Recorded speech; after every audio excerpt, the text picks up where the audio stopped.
Okay, well, thank you all for being very flexible and allowing me to switch the times for these lectures because this gives me a little bit more time to talk about issues related to food security. And I was really interested yesterday when a straw poll was taken about who wanted more information about hyperphagia and who wanted more information about anxiety and who wanted more information about temper tantrums if you were going to set priorities. And it was really equally split.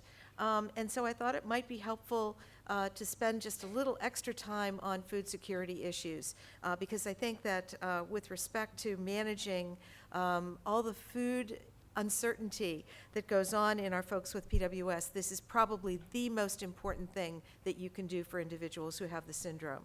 So I'm lumping two lectures together, food security and then the train, which is really everything security. So I'm just going to summarize a conceptual model that we use, which is the CAR model. And just to go over that we think that the whole, and by the way, appetitive drive in neuroscience is actually reward drive. It may sound like interest in food or hunger, but it's actually what is rewarding. And so what we know, and we talked about this yesterday, that reward factors are huge in PWS. And we think that hunger, if it's there, is actually diminished. We know that our guys have broken circuits in satiety, and they certainly have the emergency brakes that are broken as well, and those are diminished pain and disgust. And so for a variety of reasons, you know, people driving cars with bad brakes should stay away from hills, and that's exactly the case. Our folks will always need management in food-rich environments. And I think what Dr. Scott had said before about all those uncertainties related to the food, there are some very interesting models that have been looked at in terms of what's called variable food foraging.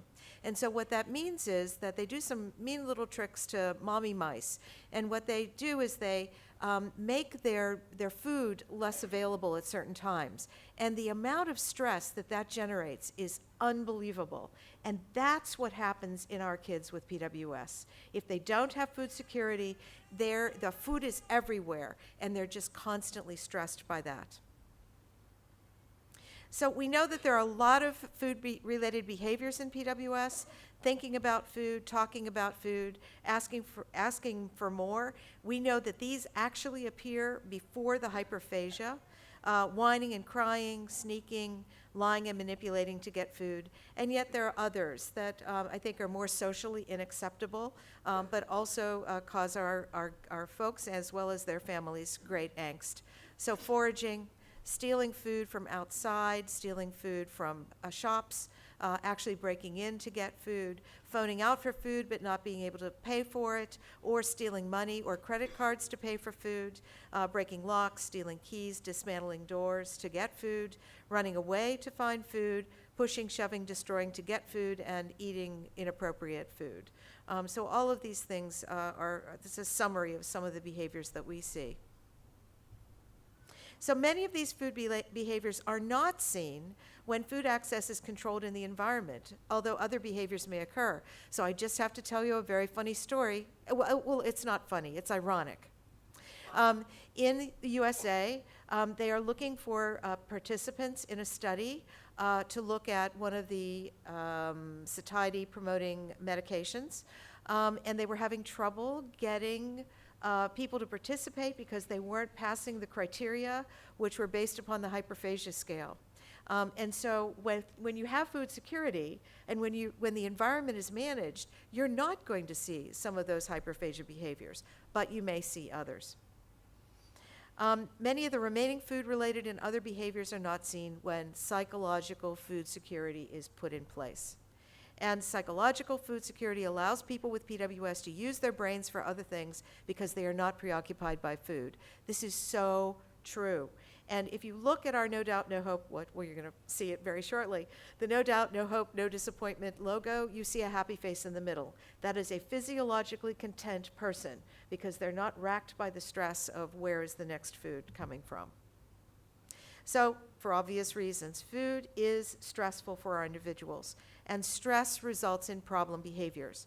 It can be irritability, arguing, tantrums, shutdowns, self-injury. all of these things that suggest that the thinking part of the brain is offline, and you're seeing the result of the other part of the brain that is sort of filtering to the top, that bottom-up effect. So we also know that predictability has an impact on behavior in PWS.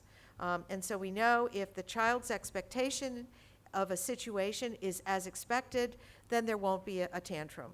But we also know that if the event is discrepant, or if it creates a disappointment for the person, then what you see is this incredibly fast meltdown, which results in a degree of frustration for everyone. This is characteristic of the phenotype, and there is like a nanosecond processing that goes from disappointment to tantrum. So this gave us interesting insights into what happens in PWS with respect to food, because we were also very aware that our guys can be in chance situations where they have an experience of acquiring food, and they will always expect that in the future. So we know that it had something to do with what they thought about. So this little light bulb is a thought. And it sets up, there's a chance experience, which sort of reinforces the fact that the thought is brought to action. And that leads to an expectation, and the expectation inevitably leads to disappointment. And the disappointment then causes the behavior. So this is the food insecurity cycle that we see all the time in Prader-Willi syndrome. And this is an indication of physiological discontent. This is not a happy person. So what we devised was a way of psychologically putting a lock on the thought. And then what happens is, by putting a lock on the thought, there is no expectation. Or if there are expectations, they are at prescribed times in the day and they are fully met, so there's no disappointment, and then there's no behavior. So through this mode, what we see is that weight and behavior are managed by the same method. Because there used to be a myth that people with Prader-Willi syndrome had to be fat to be happy, and that is not true. We have lots of skinny, happy children these days. So food security is all about managing expectations. He's a very expected person. This is a Pennsylvania black bear. And I want you to know that food security does not come automatically with weight control or food control. So many people learn that they should lock and they limit access to food, but that doesn't mean that the person with Prader-Willi syndrome has food security. And so you can still see behavioral difficulties even though food is controlled. And here's a nice, thin, lean fellow. So food security really is no doubt, no hope, and I'll put in parenthesis, no chance, and then there's no disappointment. And when all of these criteria are met, then behavior is managed. It's a contentment paradigm. So let's look at the no doubts. No doubt means that there's a menu and that the person knows their menu. They know what they're going to be having to eat, and they're going to know it by meal in the day. So they're going to know it for breakfast, for lunch, for snack, for dinner, and then they might have a snack before bedtime. And the key is that if you ask the person, they will be able to tell you. In many cases, we recommend that this menu be displayed because of the working memory deficits in PWS. If they have any questions, instead of asking mom 1,000 times, they can just go to the menu because it's displayed. Then the other part of no doubt is the portion control. How much will there be? They will know, and they will know that the food boss is the one who determines what the proportion of food will be, and that will be utterly consistent every day, 24/7. And also, they know when the meals fit into the context of the day, because that's important. We all do that. It's part of what helps organize our brain, part of our biological rhythms. In PWS, those rhythms are difficult to set, and they tend to be somewhat broken, and so therefore, when they understand when meals occur in the day, it really helps the predictability of their behavior. So as I mentioned, we put the menu on a wall so where the person can see it. But like I said, this is not essential. The most important thing is that the person themselves can tell you what they're going to be having. And like I said, a schedule helps to eliminate doubts about food. And so here it is. And I also think that you can do the same thing with school lunches. So if you have a person who packs their lunch, they will know what they're going to be getting. And the school also knows that the person packs their lunch and that they should not get more, because unfortunately schools are easy prey for our folks who can be manipulative. But understanding how it fits, how the food fits within the context of the day is important.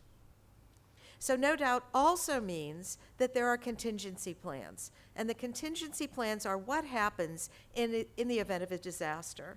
You know, we had a terrible, terrible thunderstorm with flooding that caused a lot of power failures. And so there should be a contingency plan for what happens in the event that that occurs, that there's a backup plan.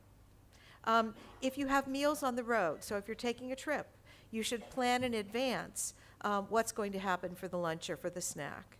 If you have meals away from home or at a restaurant, you can get the meals online and discuss the expectations for ordering with the person, or make it very clear that mom will order for you. You share menus and calorie expectations with extended family and friends before any visits occur. And you might provide special veggie snacks as a substitute when others are snacking and having other foods, so that the person has their food. And this also happens if you happen to serve individuals in group home settings or support them in homes. It's the same thing. And the other thing is, by the way, we tend to get weights before and after visits just to make sure that everybody is on the same page with respect to food security. So, No Hope. I have to tell you about No Hope. We did some lectures in Spanish-speaking countries, and the translation for No Hope is No Esperanza, which is eternal damnation. And so we... So when I say no hope, it freely interchanges with no chance or no opportunity, which is what we said, no oportunidad.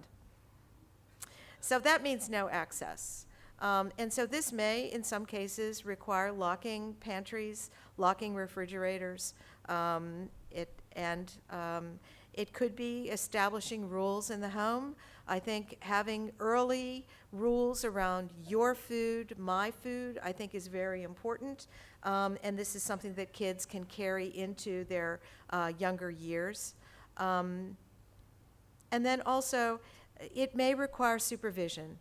So one-to-one supervision may be essential if you're outside the zone. So I consider the zone the area of your home where you can manage food security optimally, and then when you're outside, sometimes you need to have that one-to-one supervision. I consult with a large group home system in New England, and I couldn't resist this sign.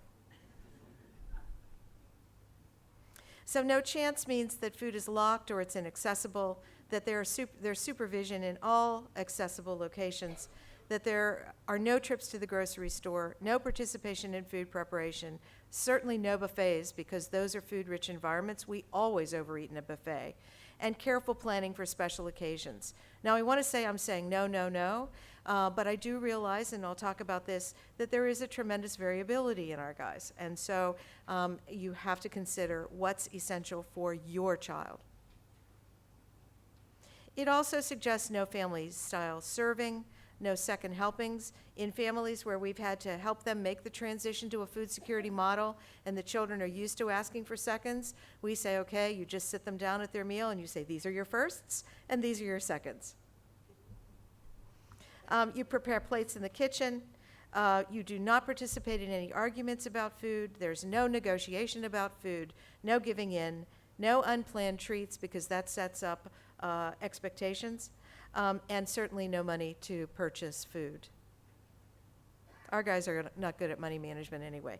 But that does not stop them from eloping and going into a 4-star restaurant and sitting down and ordering a 6-course meal when they know perfectly well that they have no means to pay for it. Opportunities create false hopes. And so when there's time unsupervised, when locks are left unlocked, when food is left out, this happens all the time with siblings. When there are visitors to the house who don't know about the meal plan, when there are parties or celebrations where food is certainly available, such as birthdays or holidays, religious holidays, or when there's a past history of making exceptions just this once. No offense to grandmas, but they're really good at saying, well, just this once it won't hurt. But it does, because it sets up an expectation and it increases the child's anxiety. So please don't. So false expectations are what we call silent hope. And silent hope is the shark that bites us all the time. And so I tell this story of a mom who takes her preschooler to story time at the library. And at the end of story time, there's cookies and milk. And of course, being a good mom, she knew that she could not extract her child from this situation, and so she just went with it. But she altered her expectations for being in the library, and so she never went back to story time because she knew that that would be too stressful. However, one day she was returning a book to the library, and her child was with her. And so when she walked into the library to return the book and the child followed, she put the book in the book find and then proceeded to leave the library, whereupon her child pitched a huge Prader-Willi fit. And that was because her child knew that the library was the place where you got cookies and milk, and he was not going to leave the library without having his cookies and milk. That's disappointment. So achieving food security is important, but it's different for everybody. Requirements may change with age, and it's never completely internalized. It always depends on external factors. And I think that this is something that's hard for us to realize because, we say, well, our child doesn't have that problem anymore. But when given the chance, they may not in that instant when they have the chance, but over time, as the regulations relax, they will take full advantage of it. It is easily lost in a food-rich environment, and you can never forget that. We recommend not introducing sweets or surprise treats because that sets of expectations.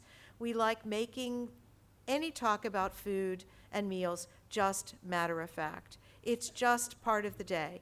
It's energy and plain and simple, and everyone, your brain needs energy, and that's that.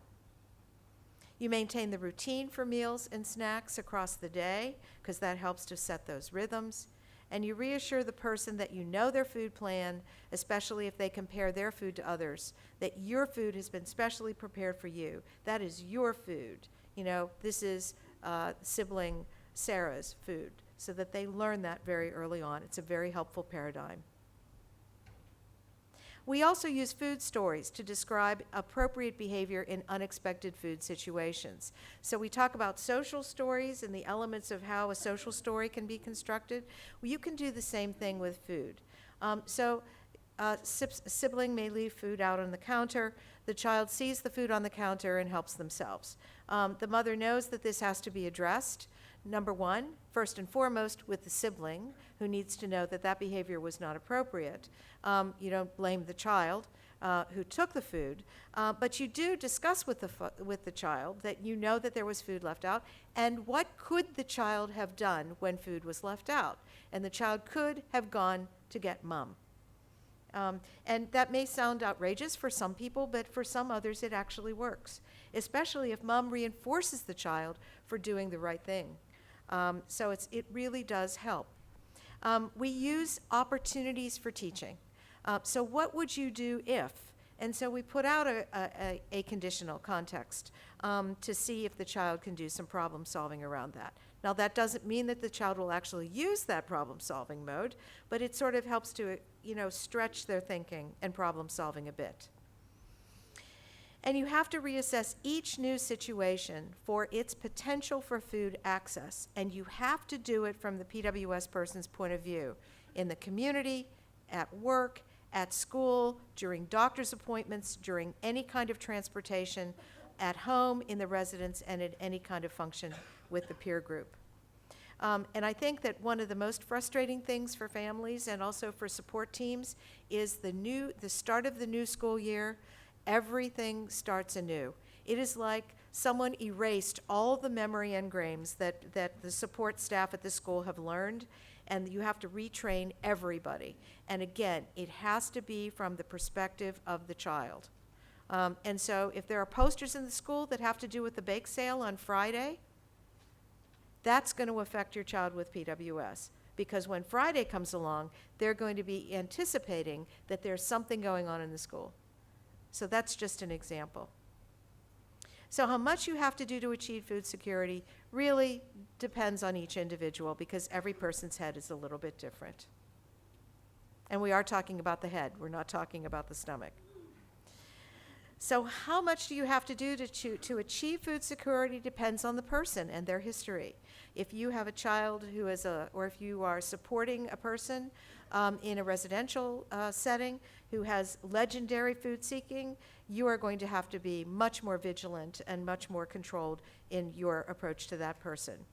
The person's past experience, because that sets expectations. Their level of anxiety is important as well, and the person's capacity. But I want you to know that IQ does not predict judgment or behavior in PWS. And so a person can be very, very bright, and I've had honors level students who must have one-to-one supervision in the high school because they do not have good food management. So IQ does not predict judgment, and no matter how smart a person is, they will never learn or internalize these rules. Nor will they be able to understand the risks associated with food or the ability to control the impulse to acquire or eat food. And like I said, you can do these experiments in a microcosm. So there have been studies where people have taken people who have good food regulation and they put them into a situation where they have access to food. It's behind a double-way mirror, and they can watch them, and they can hold it together for a brief period. So during that, they say, well, look, they can do that. That means that they have internalized food security. That is not the case. That means that they know that in there, somebody's watching them, and they know that it's not appropriate for them to take that food. So the environment must be secure from food access. Staff or parents provide the auxiliary ego control by building a trusting relationship with the person, but you always have to remember that that trust is not a two-way street. You will never be able to predict with 100% certainty that that person will not acquire food, no matter how close and trusting you believe your relationship to be with the person. That's so important, especially for caregivers, because they invariably feel betrayed. But I have to tell you from personal experience, it only takes one moment of indiscretion to create a disaster that has life-wrenching complications. So I love this sign. I like frogs, but I love this because this alerts staff in a residential facility that food security must be on your mind at all times, so that you have to be able to see things from the perspective of the person. Please lessen anxiety by being vigilant in making sure that all food items are secure. That's what the bottom of the sign says. I think we're very lucky to have unauthorized access detectors. I think regular weighing is very important. I think it's not only important for us, it's also important for the person, because I think that they do like charting and seeing their progress. So I not only weigh the person mostly twice a week, and then I post it, I display it, so that everybody can see. I think this is extremely helpful if you're in a situation where you believe that there's been unauthorized food access. Such as people getting candy in the bus on the way to school, or when you have individuals who might have friends who they're bartering for food with. You can easily see trends in weight gain that are expressed over the time that they have that exposure to that insecure environment. And then when they're at home, when you know that you're watching them and you know what they're having, the weight comes down. So you can see these trends. And I just want to mention for those providers that are here, I encourage you to see the experience of Prader-Willi syndrome from the perspective of the families. So families go through a huge amount of infrastructure and stress to put programs to manage food in place for their loved ones. And so when the opportunity for that person to move away and go into placement, it really conveys a sense of freedom for the parent that they really haven't had before. And so it's easy to, whereas a person with PWS never forgets and never changes, all of us, when we don't have to go that extra level to make food secure, it's easy to sort of become lax. And so oftentimes then when the person comes home for a home visit, there's more food access. And so I always encourage people in residential settings to get weights on people before they leave for a group home, for a home visit, and then get also a weight after the home visit. And that way you'll be able to see if there are any food indiscretions. One of the dearest and pioneers in working with services for PWS was Pam Eisen, and Pam had the opportunity to place her daughter Gabriella, and Gabriella would come home. And Pam used to have everything locked tight because Gabriella was one of those legendary food seekers. And so she made certain that she didn't lock when Gabriella came home, but she made certain that there was nothing in the fridge that would be essentially rewarding for her. But that did not stop Gabriella from getting up in the middle of the night and going to the fridge. And when Pam caught her, she had florets of broccoli stuffed in her underwear. So it doesn't have to be something delicious. It's just available food.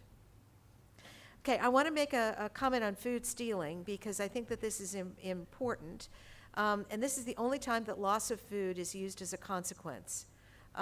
So what we always say, in keeping with this sort of everything security model, we make certain that the response to food theft is pre-planned, it's displayed, and it doesn't change. It does not depend upon the amount stolen.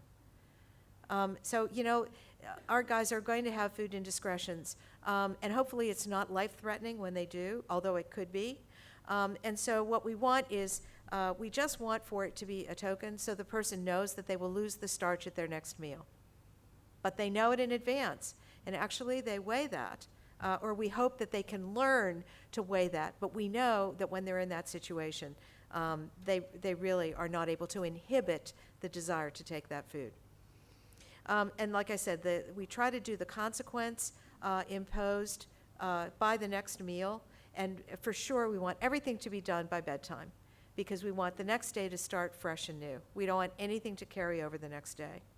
And we always suggest a scripted, low-keyed verbal response for food stealing that everybody knows. So you want to keep it very neutral and matter of fact, and this is the way it is, this happened. Don't blame the Prader-Willi syndrome. Just this is the way it is. Food stealing can be a crisis, and sometimes you really have to follow the procedures, especially if there's been a huge amount of food that has been ingested and the person is not well. And keep in mind that our guys don't have that sensation of being able to report pain the way we do.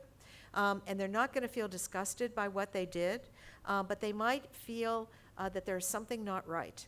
And when they come to you and say, I'm not feeling right, I think you really have to pay attention to that because they may not be saying that they feel nauseated or that they feel pain, but they may say that they just don't feel right. And especially, I just spoke with a parent who said that she could smell the food on the person's breath and that the food was sort of decaying for a while, which suggests it's a bad smell, which says that the food has been in the stomach. That's really a risk factor for gastroparesis and really needs to be taken very seriously. Okay, so if you catch the person in the act, don't take food away from a person with Prader-Willi syndrome, but you can talk to them about trying to make a healthy decision. So I have a parent who found her daughter with a loaf of bread, and she was under the dining room table. She had just taken it off the table and she was under the bread. And the mom said, "Okay, Chloe, is this going to be your dinner? Or do you want to sit with us and have a proper dinner?" And she said, "Oh, I want to have a proper dinner," and gave the food back.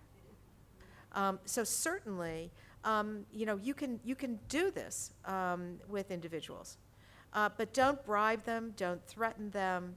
If I have somebody who's actually starting to eat the bread, I'm just going to watch them. I'm going to be vigilant. I'm going to be low-keyed.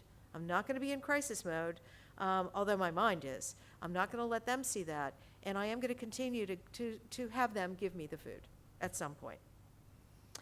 Don't blame the person, don't blame others, or don't blame the person with PWS because of PWS. It's not an excuse. And like I said, don't blame the person.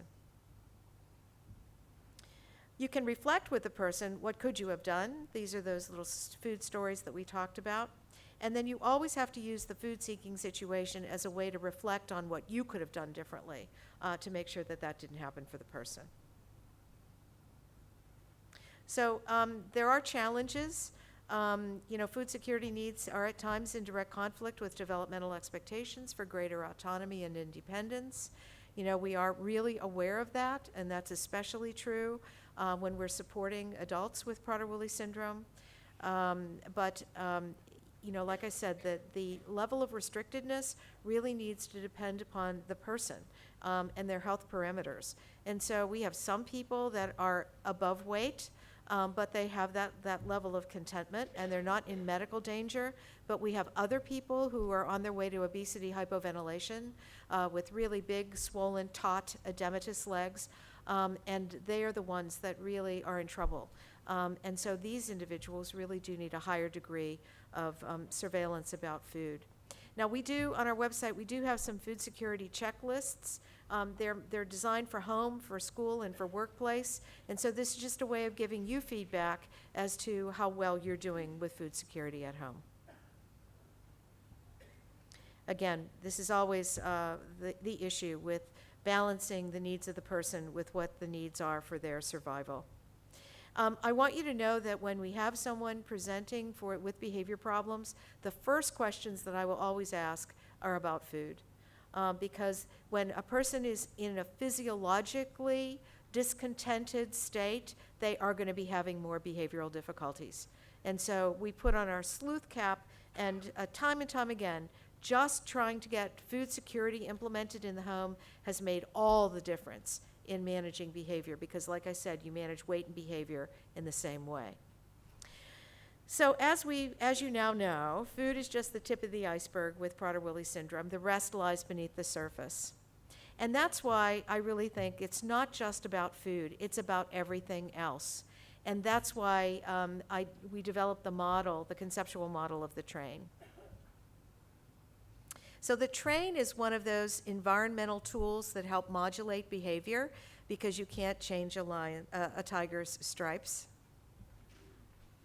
So we look at the controlled environment as a main tool for managing PWS. Food security tops the list, but scheduled exercise is essential, and our guys won't do it on their own for the most part, so it has to be mandatory, but they will always do it with you. You don't say, oh, time for your exercise, go do your exercise. Nope, it's always, come on, let's do your exercise. It needs to be with supervision. People say, oh, he swims. And I said, okay, what does he do when he gets in the pool? And he sort of bobs around, which does provide a lot of sensory stimulation, but it doesn't necessarily provide the same kind of energy expenditure that walking would do. Low expressed emotion, again, you'll see, this is your best friend. A trained team, and I'll talk about what non-contingent and contingent reinforcement are. So I was searching for something to call the TRAIN, because it is really an eco-environmental intervention. So it's ecological because it is specifically designed for individuals with PWS. And it's also environmental because it's a way of managing the environment and providing infrastructure that our guys need. So it's a tool to reduce syndrome-specific characteristics by managing the interaction between the person and the environment. That's what the TRAIN is. Keep in mind, PWS is an adaptability deficit disorder. So what the TRAIN does is it helps provide that degree of feedback and structure to try to make everything as predictable and manageable for the person and for you. So the TRAIN is a tool for reducing anxiety, insecurity, and noncompliance. For those of you who can access The Gathered View is the publication for PWSA, USA, and in the latest Gathered View, there is a section called Implementing the Train. It's a really nice summary of how to implement this at home, because it goes through what you do first, what you do second, what you do third, so it orders it quite nicely. And I think that anyone can access that. We also have something on a monograph on our website for implementing the train. So the train objectives are to minimize stress across the board. Stress is equal to behavior in PWS, so we want to minimize stress. And we minimize stress by managing transitions to establish a sense of psychological flow. And what that means is that things are predictable, there's no angst or upset, that things sort of go as predicted. We provide predictability, we minimize uncertainty, and we provide continuous feedback. And I think given the fact that this is a feedback deficit disorder, I think our guys do require a lot of feedback about their behavior, what's appropriate, what isn't, and it needs to be done in a way that they can use as a learning experience. Our guys, when left to their own devices, would do the same things over and over again. Usually they're highly preferred activities. And what we do is that we try to provide a balance of activities in the train so that we can have both learned, new, as well as preferred, and some other kinds of activities that are healthy, like exercise. I think the train helps to build self-esteem, and it sets and reinforces Zeitgebers. And Zeitgebers are those rhythms that are sort of automatic for most of us. They're a little bit dysregulated in individuals like all of us who have mood disorders. Not that all of us have mood disorders, but you know what I mean. But in individuals with Prader-Willi syndrome and in individuals who have like schizophrenia or bipolar disorder, that capacity to do rhythms around sleep, wake, exercise, food, those are really disrupted. And so the train really helps the person get into that groove for their brain. So flow is achieved by managing a smooth transition between scheduled activities. And the magic is that we schedule preferred activities after less preferred activities. It's like an electrical current. It works beautifully. So the train components are a visualized daily schedule. Food security is right there. There is supervised exercise. There's a balanced variety of activities, and we also include behavioral expectations and response. That's what the train looks like. It runs on the daily schedule, and we do have some trains in the U.S., but it's not really a preferred mode of transport. And I remember going to Europe for the first time and seeing how they queue up the cars on the trains. And I thought, wow, this is great. We can use this. And that's how this got started. It also borrows a little bit from the autistic literature, autism literature, because they use a system called the Teach, which is also a linear schedule where activities are also put into on a Velcro schedule, and then as the child completes those activities, they're put in an envelope. And so I thought that the train was a great way to visually display things, and each car on the train represents a different kind of activity. So in the PWS train, the order or the queue of events in the day is more important than the time schedule. So that's where it differs from a regular train, because sometimes our guys can get very obsessed with time. And of course, time is one of those things, if it's not down to the minute, it can be very disconcerting. And so it's really the order of activities. Now, the other beauty of the train is that every train has its engineer. And so whereas I look at this as one train across the day, once you get into the swing of using this system, there can be many trains, and there can also be many engineers. So I know that in some families, mom tends to be the food boss and no one else will do. I think that in the train model, you can have many engineers. Even grandma can be an engineer. The teacher can be an engineer. The babysitter can be an engineer. But the expectations and the order of things in that time in that particular segment of the day are well delineated. So the person knows what to expect. In fact, everyone knows what to expect. And this is especially helpful in residential, where you might have a new staff come on. And by the way, when a new staff comes on, you always introduce that staff as an expert in Prader-Willi. But the other thing is, God gives you permission to lie if you're affiliated with the syndrome in any way. So with the train, you know that breaks in the schedule are going to happen. But the engineer is the one who can see what lies ahead of the train. And so the beauty of this is that if there is going to be something that is out of the ordinary, the engineer can sort of prepare the person in advance for what might occur. So, and it's always done with a positive spin, like I did today. I have great news. We're going to change the sequence of the lectures today. So the engineer is the one who always sort of can float that flexibility card, and they prepare the person for what is going to happen. So they anticipate that changes in the schedule might occur. They announce the change will occur, just like the conductor. They will offer cues when it's about to occur.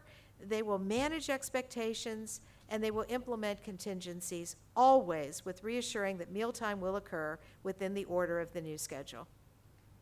Okay?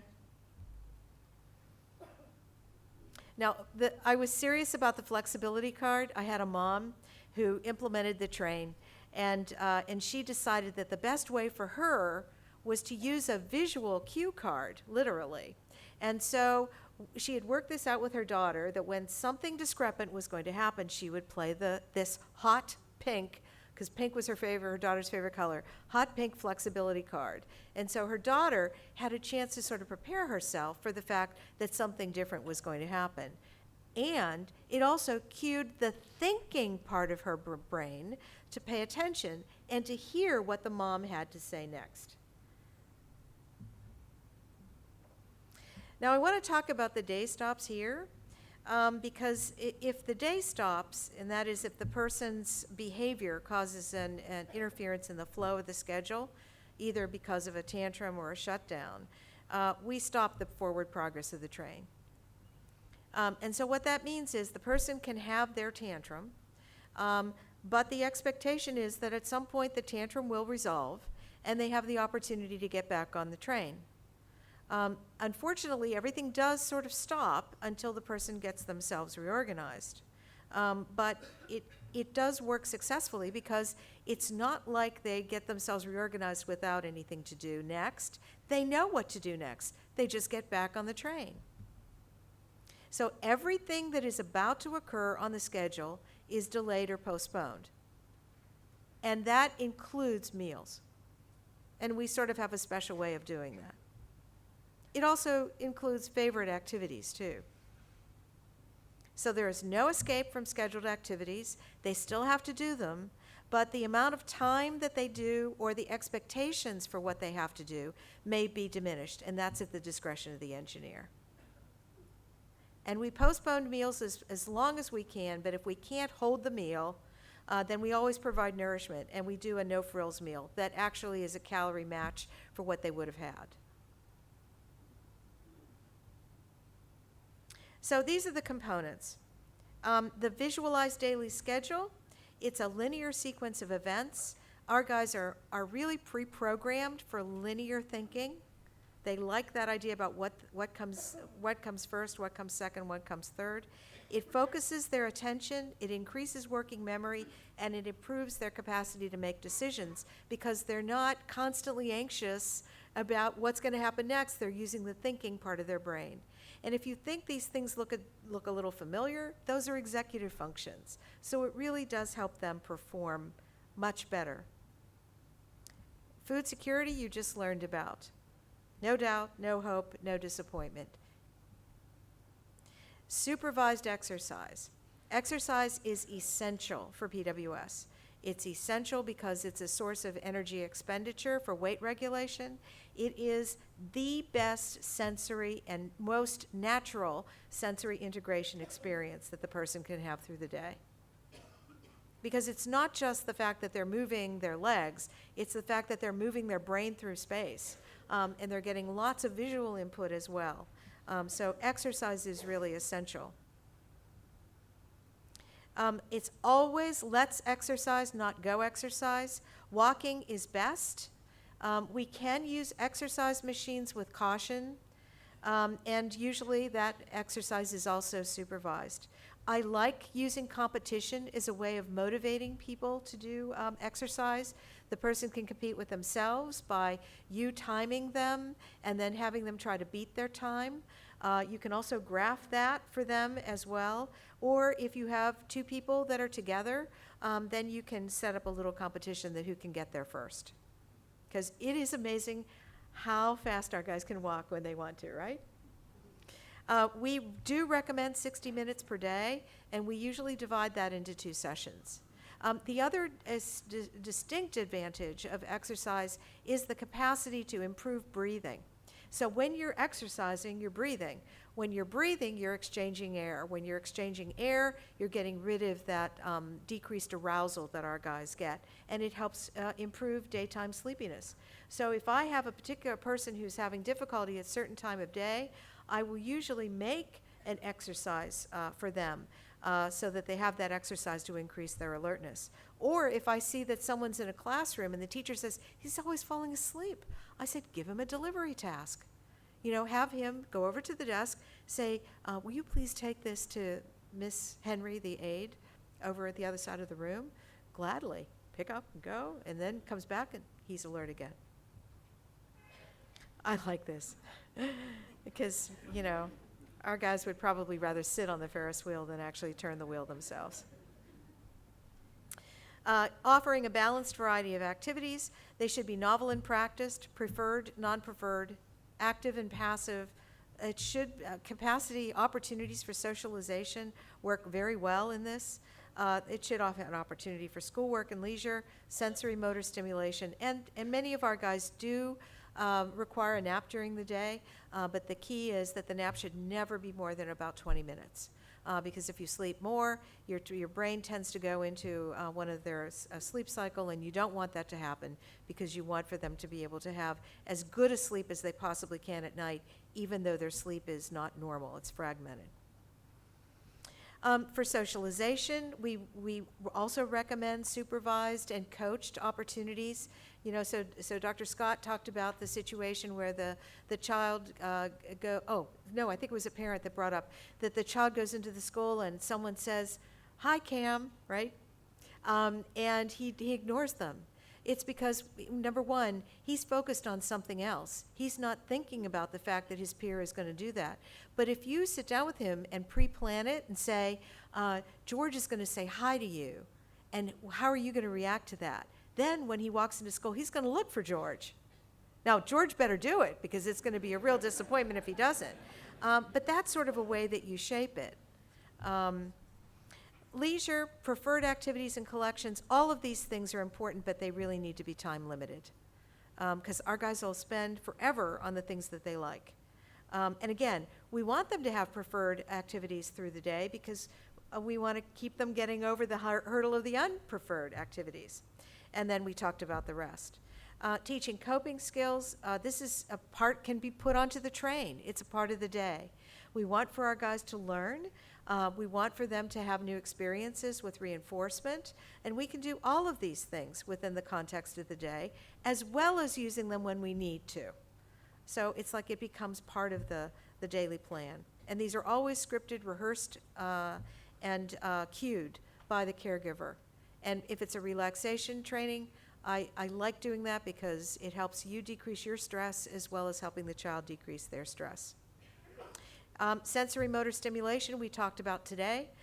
It decreases anxiety, improves alertness, increases attention, diminishes stereotypic behavior or skin picking. It can be multisensory because our guys are really unimodal processors. So giving them multiple opportunities provides a learning and enrichment for their brain. They're scheduled multiple times through the day. It's not dependent upon anything. It's just part of the daily plan. And sometimes our guys don't exactly like doing them, but you start low and go slow. And so you progress and increase it as time goes on. Same with exercise. If you have a person who's not into a regular exercise schedule, you do it that way. And so the last component is behavioral expectations and response. So really what the train does is it defines what behavioral expectations are. I think so many times our children are told, don't do this, don't do that, and we never tell them what we want them to do. I think the beauty of the train is you can define what the appropriate behaviors are. You establish rules, you display them, and it's great because you can say, you know, everybody has rules in our house, but not everybody has the same rules. You do the same thing that you do. Everyone eats, but your food is your food and George's food is his food. You phrase everything positively and measurably. So you say what you want them to do, like you want them to follow directions. You want them to keep their hands to themselves. The caregiver response is really important because that will increase the likelihood that a behavior will be repeated, and it will hopefully be adaptive, not maladaptive, but if you reinforce the wrong thing, you'll get more of the wrong thing. It will also decrease the likelihood that a behavior reoccurs through effective management. I think that that's phrased improperly. What that means is that sometimes when you reinforce the wrong thing, it will continue. And so what you want is you want to be reinforcing the right things to improve behavior and to sort of extinguish or not attend to things that aren't appropriate. So the caregiver response is always proactive, not reactive. If you find that you're being reactive, you need to go back and reinvent your train. And this is a proactive intervention. Expectations are always clarified. You communicate calmly and effectively with the person. Keep in mind when they're leading with this part of the brain, not this part of the brain, they're not knowing what is expected of them, and you should remind them. Tell them that you're really in their corner and you really want to help them get to the next activity. You know, we really want you to get back on the train because you want your computer time. You know, and I want to really help you get there. And tell them what will occur next if they don't comply. You know, and so, you know, if you choose to tantrum, you know, we will wait here with you. You know, we're not going to punish you. It's just that it's going to take you longer to get what you want. And redirecting and distracting is part of PWS 101. You selectively attend to appropriate behavior and show little interest in inappropriate behavior. That's the best way to get rid of something that you don't like. And don't use coercion. It never works. And don't give a punishment when you're mad. That works with your other kids too. So low expressed emotion is the number one tool. It includes a neutral affect, you know, sort of calm, maybe a little bored, slow down your rate of speech, use a calm voice. You be firm, but not stern. And that is a part of your facial expression as well as your tone of voice. You don't have to make eye contact with the person. And you definitely want them to hear, make it an educational opportunity. You don't want to activate that emotional part of their brain. So there are a number of different behavioral responses. I think the most important thing is here, we do lots of non-contingent reinforcement. So we deliver rewards independent of a person's behavioral response. And these things are like, you're doing it, we do it verbally. You're doing a great job. I can see you really care about your performance. Look at your effort. You're so proud of yourself. It's things that really sort of help improve the person's self-esteem. It also includes things like charting weights and exercise time, regularly reviewing that progress with the person because they're a part of it. And like I said, it's all of this spontaneous verbal feedback. Now, contingent behavioral responses are depending upon the delivery of a response that actually depends on the person's behavior, what they've done. And it is a powerful tool for shaping appropriate behavior. And so what we do is we display, this is within the context of the train. So you've implemented the train and you see that there are rough spots and there are behaviors that are causing problems. And so then you develop a behavioral plan specifically around those. So you display a list of rewards and when they're going to get them. And you also display a list of consequences. Most of those are natural consequences. If you continue to steal things from the corner store, you will not be able to go there. There are scheduled rewards that are part of the routine, and I think that the best example of that sort of is that undulating movement to preferred activities as the day goes on. And sometimes if I have someone who's having difficulty in a particular time of day managing the transition, I will increase the density of preferred activities during that time. So when everything is queued up, what you see is, and these are all sort of identified by color codes, I usually put mandatory exercise before a meal because I've learned that, you know, a meal is probably the most highly rewarding part of the day, and exercise is something that they least likely want to do. But I'll give you an example of how this occurs. In a group home, there was a young man who was getting up, and he was doing exercise, and then he was showering, and then he was having his breakfast, and he was not getting his cab to go to his day program, and it was getting to be a really big problem for a variety of reasons. And so what we did was we changed things around so that actually I think it was that he was exercising after and then doing his grooming. And so we just reordered the level of the sequence of the activities in the morning so that the breakfast was the last thing that he did before he got on the bus, and everything went perfectly after that. So this is how you queue things up on the train. And how do you keep the train on the track? Well, you do track maintenance, but this is really your infrastructure. You review the schedule regularly. You make sure that the activities that are listed are working for you and working for your child. You check the couplers to make sure that the transitions are going smoothly and make some changes if you need to. And you can add non-conditioned reinforcement to maintain flow across the day. You know, make sure that the behavioral contingencies are in place and that everybody involved in the train knows what they are and how to implement them. Always know who is in charge, and always use every opportunity as a chance to educate and inform people about the disorder. You make changes slowly. You identify goals. You identify changes that are needed to reach goals. You discuss those goals and changes with everyone.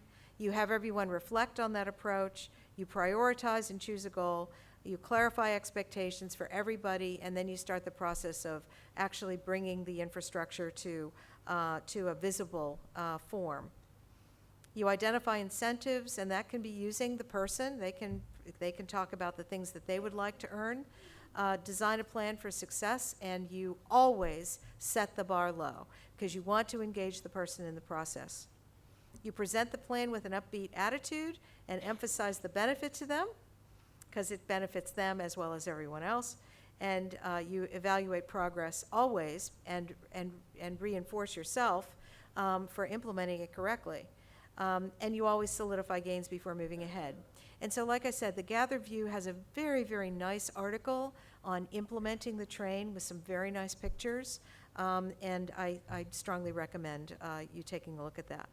So the buzz is that when you use the train, your behavior problems go up in smoke. Thank you.